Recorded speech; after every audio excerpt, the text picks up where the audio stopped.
చేనేత సహకార సంఘాల బలోపేతానికి కాంగ్రెస్ ప్రభుత్వం కృషి చేస్తుందని, గడిచిన 10 సంవత్సరాలలో చేనేత సహకార సంఘాలను గత ప్రభుత్వాలు పట్టించుకోలేదని, తెలంగాణలోని రేవంత్ రెడ్డి ప్రభుత్వం చేనేత వృత్తిని అభివృద్ధి పదంలో తీసుకెళ్లడం కోసం ఎన్నికలు నిర్వహించి మరోమారు పద్మశాలులకు కాంగ్రెస్ పార్టీ అండగా ఉందని దేవరకొండ ఎమ్మెల్యే నేనవత్ బాలునాయక్ అన్నారు. శుక్రవారం దేవరకొండ పట్టణంలోని చేనేత సహకార సంఘం నూతన పాలకవర్గ ప్రమాణ స్వీకార ఉత్సవం కార్యక్రమానికి ముఖ్య అతిథిగా విచ్చేసిన ఎమ్మెల్యే మాట్లాడారు. చేనేత సహకార సంఘాల బలోపేతానికి కాంగ్రెస్ ప్రభుత్వం కృషి చేస్తుందని, గడిచిన 10 సంవత్సరాలలో చేనేత సహకార సంఘాలను గత ప్రభుత్వాలు పట్టించుకోలేదని, తెలంగాణలోని రేవంత్ రెడ్డి ప్రభుత్వం చేనేత వృత్తిని అభివృద్ధి పదంలో తీసుకెళ్లడం కోసం ఎన్నికలు నిర్వహించి మరోమారు పద్మశాలీలకు కాంగ్రెస్ పార్టీ అండగా ఉందని దేవరకొండ ఎమ్మెల్యే నేనవత్ బాలునాయక్ అన్నారు. శుక్రవారం దేవరకొండ పట్టణంలోని చేనేత సహకార సంఘం నూతన పాలకవర్గ ప్రమాణ స్వీకారం జరిగింది. ఈ కార్యక్రమానికి ముఖ్య అతిథిగా విచ్చేసిన ఎమ్మెల్యే నేనవత్ బాలునాయక్ మాట్లాడుతూ, పద్మశాలీలు ఐక్యతకు మారుపేరని, అందుకే దేవరకొండ పట్టణంలో చేనేత సహకార సంఘం ఎన్నికలు ఏకగ్రీవం చేశారని తెలిపారు. ఇచ్చిన మాటను నిలబెట్టుకుంటూ పద్మశాలీల అభివృద్ధి కోసం తన వంతుగా ఎన్నడూ వెనుకడుగు వేసేది లేదని తెలిపారు. ఈ కార్యక్రమానికి మరో ముఖ్య అతిథిగా శ్రీశైలం దేవస్థానం ట్రస్ట్ కమిటీ సభ్యులు సిలివేరు కాశీనాథ్ మాట్లాడుతూ, గతమెంతో వైభవంతో కూడుకున్నటువంటి వృత్తి నేడు కనుమరుగవుతున్నప్పటికీ చేనేత సహకార సంఘం ఎన్నికలు నిర్వహించి నూతన పాలక వర్గానికి వృత్తి బలోపేతానికి కృషి చేయడానికి అవకాశం దొరికిందని తెలిపారు. ఈ కార్యక్రమానికి నల్గొండ డీసీసీ అధ్యక్షుడు పున్నా కైలాష్ నేత, దేవరకొండ చేనేత సహకార సంఘం అధ్యక్షులు, దేవరకొండ మున్సిపల్ చైర్పర్సన్, చేనేత సహకార సంఘం పాలకవర్గ సభ్యులు మరియు కుల ప్రముఖులు తదితరులు పాల్గొన్నారు.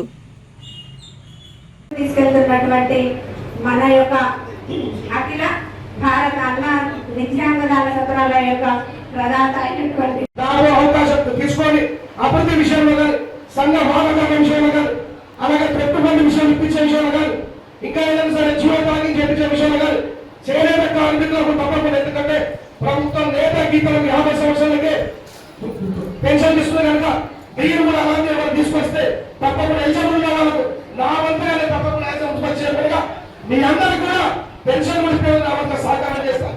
ఎప్పుడు ఏ అవసరం వచ్చినా ఈ సహకార సంఘానికి, కుల సంఘానికి, మాకనే దేవాలయం కావచ్చు, ఏది కావచ్చు, మహిళా సంఘాలు కావచ్చు, కాబట్టి తప్పకుండా మీ అందరికి సహకారం అందిస్తామని చెప్పని మీ అందరూ అందరం ఆశిస్తున్నారు. మన చెన్నై ఎన్నికల్లో పార్టీలకు అభినంగా అందరూ కూడా మీ అందరూ ఏకమై నా శ్రీమతి మున్సిపల్ చైర్మన్ విషయంలో మీ అందరి సహకారం గెలిచి తప్ప ఇదేదో నా ఒక్కరి కృషి కాదు. నన్ను తెలుగుపాటి గెలిపించే టికెట్ మీ అందరి సహకారం, మీ అందరి ప్రేమ, పెద్దల కాశీనాథ్ గారు నేను గోరగాలి ఇంట్లో ఉండి కూడా మన వాళ్ళకన్నా దాదాపు 300 మంది వ్యక్తిగతంగా ఫోన్ చేసి నా విజయంలో వెనుకటి చేసినందుకు అందుకని ఈ సమానంగా కుల సంఘానికి, పెద్దలకు నాకు ప్రత్యక్షంగా పరోక్షంగా ఒక విషయం నేను స్పష్టంగా మనవి చేస్తామా, ఏ సమాజమైనా ఐక్యంగా ఉన్నప్పుడు మాత్రమే అది రాజకీయ అవకాశాలు కానీ, ఆర్థిక అవకాశాలు కానీ మాత్రం వస్తాయి తప్ప మనం ఇంటి వద్ద కూర్చొని లేదా దేవుడా అనుకుంటే సరే దేవుడు ఎప్పుడు సాయం చేస్తాడంటే, నువ్వు 900 మీటర్లు నువ్వు నడుచుకుంటూ పోతే ఇంకా 100 మీటర్లు దేవుడు నడిపిస్తాడు తప్ప నువ్వు 100 మీటర్ల కానీ దేవుడు అంటే నేను ఎప్పుడు కూడా నడిపించడు. అటువంటి రాజకీయాలకు ఇష్టమైన పరిస్థితుల్లో ఈనాడు పద్మశాలి సమాజం ఉంది అని కూడా ఈ సందర్భంగా గుర్తు చేస్తాం. సరే ఎన్నికలు వద్దు, ఇది ఖర్చుతో కూడుతుందని చెప్పేసి మా వెంకటేశ్వర ఆ రోజు చెప్పాడు. ఇది మనందరి యొక్క అభివృద్ధికి ఇది ఆటంకంగా మారుతుంది. డబ్బులు అనవసరంగా ఖర్చు కేవలం పద్మశాలి విషయం ఉన్నంత మాత్రం కూడా నడవది అన్న విషయం కూడా నేను అంగీకరించలేదు. ఇప్పుడు చాలా మంది అన్ని కులాల వారు ఉన్నారు, పద్మశాలి మాత్రం తక్కువ ఏదో కిరాయిలు ఇస్తున్నారు. ఈ సంస్థ యొక్క పరిస్థితి ఈరోజు ఒకసారి గమనిస్తే నెలకు 1,50,000 రూపాయలు ఈ 50 మడిగల మీద కిరాయి వస్తుంది. అది మాత్రమే ఆదాయం. అంటే ఒక సంవత్సరంలో ఏమంటే ఒక 18 లక్షల రూపాయలు ఒక భవనానికి కిరాయి వస్తుంది. ఇది కూడా మంచిదే. ఏమీ లేకుండా పడాబడి సంఘం మూలకబడినటువంటి సంఘాలు ఎన్నో ఉన్నాయి.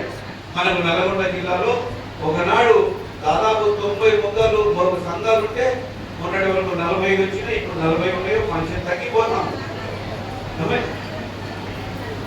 80 సంఘాలు ఉన్నది తగ్గిపోతా ఉంది. నాకే వాస్తే ఉన్నాయి, కానీ మనకు ఒక ఆస్తి ఉంది. ఈ రోజు దాదాపు ఇది 10 కోట్ల రూపాయల కంటే ఎక్కువ విలువ చేసే స్థలాన్ని మనం కాపాడుకున్నాం. పెద్దలు ఎంతో మంది కష్టపడ్డారు దీనికి. ఆనాడు పగిడివేరి మల్లప్ప గారు, చిలివేరి సాంబయ్య గారు, ఇంకా చాలా మంది వాళ్ళ పేర్లని నేను ఏం చెప్పగలను.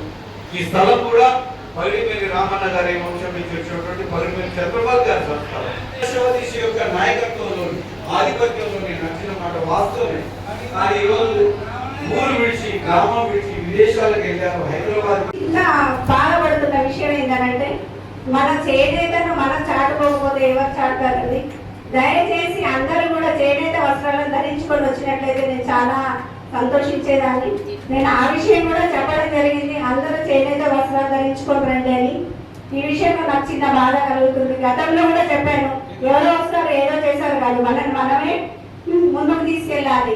చేనేతను ముందుకు తీసుకెళ్లాలంటే మనమే చేనేత వస్త్రాలు ధరించేటప్పుడు నాకు చాలా బాధాకరము. గతంలో ఇంకొకటి విషయం ఏంటంటే చేనేత దినోత్సవం రోజు గత పాలకులు తప్పుగా భావించొద్దు. ఎందుకంటే చేనేత దినోత్సవం రోజు కూడా చేనేత ఏర్పాటు చేయకుండా ఇక్కడ మేము లయన్స్ క్లబ్ నుండి వచ్చి చేనేత దినోత్సవం సెలబ్రేషన్ ఏర్పాటు చేసుకునేవాళ్ళం. ఇప్పుడు వాళ్ళు దాన్ని అలా కాకుండా తప్పకుండా కూడా నిర్వహిస్తారని వాళ్ళను నేను కోరుకుంటున్నాను. అదే కాకుండా ఈ బిల్డింగ్, ఇంత చక్కటి బిల్డింగ్ మన జిల్లాలో ఎక్కడ లేదండి. ఇంత పెద్ద బిల్డింగ్ మనకు ఉంది, కానీ మనం ఎంతో ముందుకు వెళ్ళాలి, కానీ ఎక్కడో ఉన్నాము. కనుక మనము అన్ని ఇక్కడ ఉన్న అన్ని షాపులు కూడా ఫుల్ఫిల్ చేసి ముందుకు తీసుకెళ్ళినట్లయితే మనకి ఇన్కమ్ సోర్సెస్ కూడా ఇచ్చేటువంటి వస్త్రాలైనా మన ఆడబిడ్డకి ఇస్తున్నామని, మరి ఇవాళ ఇచ్చేటువంటి ఆడబిడ్డకి ఇచ్చేటువంటి చీర విలువైన దానికంటే మనం ఇచ్చేది క్వాలిటీ ఒక గౌరవప్రదంగా ఉండాలి అనేటువంటి ఆలోచనతోటి ఈ రోజు బ్రహ్మాండమైనటువంటి ఇందిరమ్మ చీరలు అందరూ కూడా కట్టుకొని పాలపిట్ట కలర్, ఇంకో కలర్ కూడా వస్తుంది. ఈ సంవత్సరం మరో కలర్ వస్తుంది. అటువంటి చేనేతకార సహకార సంఘం ద్వారా కొనుగోలు చేసి సుమారు 600 కోట్ల రూపాయలు ఇవాళ సంఘానికి ఆదాయం ఇచ్చుకుంటూ మా అక్క చెల్లెలకు అందరికీ కూడా ఒక క్వాలిటీ అయినటువంటి చీరనిచ్చే గొప్ప అవకాశం ఇలా గౌరవ ముఖ్యమంత్రి గారు రేవంత్ రెడ్డి గారు మన సంఘాలకు సంబంధించిన విధానంలో వారు చేసేటువంటి ప్రయత్నం ఈరోజు తెలంగాణ రాష్ట్ర అభివృద్ధిలో ప్రముఖమైనటువంటి పాత్ర వహించే సందర్భంలో తప్పకుండా అభివృద్ధి దిశతో పాటుగా అనేకమైనటువంటి కష్టాలు కూడా ఉన్నాయి. వాళ్ళు ఆర్థికంగా ఈ రాష్ట్రం మొత్తం దివాళా తీసిపోయిన రకమైనటువంటి ఇప్పుడిప్పుడే కొంత కుదురపడి ఇంకా ముందుకెళ్తున్న సందర్భంలో ఈ ప్రభుత్వం ఎప్పుడు కూడా మీకు వెంటనే ఉంటుందని చెప్పి ఈ సందర్భంగా మనం చేస్తూ, ముఖ్యంగా మనకు సంబంధించి దేవరకొండకు సంబంధించి నేను ఎప్పుడు చెప్తానన్నమాట. నేను మీ మధ్యలో పెరిగిన చాలా మంది నాతో చిన్నపాటి నుంచి చదివినటువంటి నా క్లాస్మేట్ ఉన్నారు, నాకంటే పెద్దోళ్ళు ఉన్నారు, పెద్ద మనుషులు ఉన్నారు. నేను అనేక మంది మీతో పాటుగా దేవరకొండ కిల్లగుంట బదిన ఈ పాత బజార్లో కొన్ని రోజులు కిరాయికుండి అక్కడ చదువుకున్నాం. తర్వాత ఇక్కడ వచ్చి శివాజీలో చాలా సంవత్సరాలు మీ మధ్యలో పెరిగిన వాడిని. నాకు పెద్దగా దేవరకొండలో నాకు